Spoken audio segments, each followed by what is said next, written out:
Captain, क्या आप ready हो? Yes, let's start. मैंने कहा, मेरा नाम है लेफ्टिनेंट कमांडर विजय जेरात और मैं अभी एक ऐसे ऑपरेशन पे जाने वाला था जिसके बारे में मुझे कुछ खास पता नहीं था। ऑपरेशन ट्राइडेंट ने पाकिस्तानी नेवी के जहाज़ों को समुद्रों के तल तक तो पहुंचाया था, मगर कराची के फ्यूल स्टोरेज को इतना नुकसान नहीं पहुंचा पाया, जिसके बाद हमारे मिसाइल बोट्स को इसकी अगुवाई करनी पड़ी। पाकिस्तानी एयरफोर्स ने अरब सागर में अपना सर्विलेंस बढ़ा दिया था। उन्होंने हमारे ओखला पोर्ट पर हमला भी किया, जिसमें भारत को कोई ज़्यादा नुकसान नहीं हुआ। हमने अपना एंकर चढ़ाया और सफ़र शुरू किया।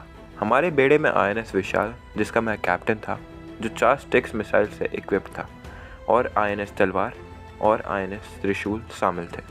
हम पाकिस्तानी एयरफोर्स के नाक के नीचे से निकलते हुए कराची बंदरगाह की तरफ बढ़ने लगे। पाकिस्तानी एयरफोर्स हमें पकड़ने में नाकाम हुई, जो कि उनकी बहुत ही बड़ी खामी थी। वो 8 दिसंबर 1971 की रात थी, जो कि मुझे बहुत ही अच्छे से याद है। हम मनोरा पहुंचने वाले थे, जो कि कराची बंदरगाह का दक्षिणी भाग था। हम अभी कुछ ही नॉटिकल माइल्स दूर थे कि मुझे एक जहाज़ दिखा। वो कुछ मर्चेंट शिप जैसा लग रहा था। तभी मेरे ऑपरेटर ने पूछा, ऑर्डर सर। मैंने कुछ पल इंतज़ार किया, फिर कोई शक ना छोड़ते हुए कहा, action stations, engage the ship. ओहे कैप्टन। हमारा एक मिसाइल सीधा जाके उस जहाज़ के बीचों बीच लगा और वो जहाज़ समुद्र के विशाल कफन में समा गया। वो जहाज़ और कोई नहीं बल्कि पाकिस्तानी नेवी का एक पेट्रोल शिप था। ये एक पाकिस्तान की चाल थी ऑपरेशन ट्राइडेंट के बाद, ताकि वो हम पे नज़र रख सके, वो भी कैमोफ्लेज होकर, ताकि किसी को पता ना चले। पाकिस्तान के इस जहाज़ के डूबने पर उन्हें पता चल चुका था कि इंडियन नेवी अब वहाँ आ चुकी है। हम बंदरगाह के काफ़ी करीब पहुँच गए। मेरे ऑफिसर ने पूछा, कैप्टन, क्या हम हमला शुरू करें? जिस पे मैंने कहा, Get ready for it, boys. Let's begin. Engage missile number 1 towards the Karachi port. Shoot! Missile number 1 अपने टारगेट की तरफ बढ़ चला था।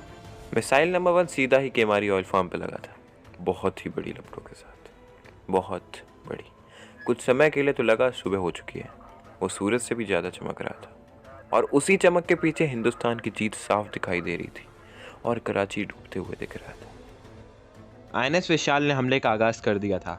मैंने कहा, Put missile number 2 in the shaft and wait for my orders.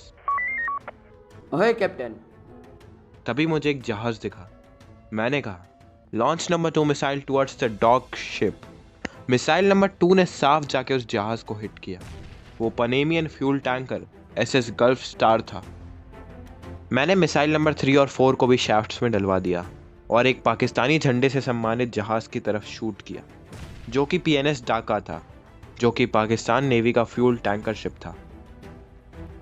PNS डाका जहां खड़ा था, उसी के बगल में एक शिप खड़ा था और वो भी हमारी मिसाइल से हिट हो चुका था, जो एक ब्रिटिश मर्चेंट शिप SS हार्मटन था, जो कि अब पानी की गहराइयों में पहुंच चुका था। आज हमने कुछ जहाजियों को ज़मीन पर ला पटका था। हमारा मिशन अब पूरा हो चुका था। कराची अपनी चिता पर जल रहा था। मैंने तभी कहा, well done boys, we did it, let's head back, retreat to the Indian port now. आया captain, retreating to the Indian port. हमने एक बहुत ही सक्सेसफुल मिशन किया था, जिसने पाकिस्तान नेवी का मोरल डाउन कर दिया और कराची पाइथन के जाल में फंसता ही चला गया।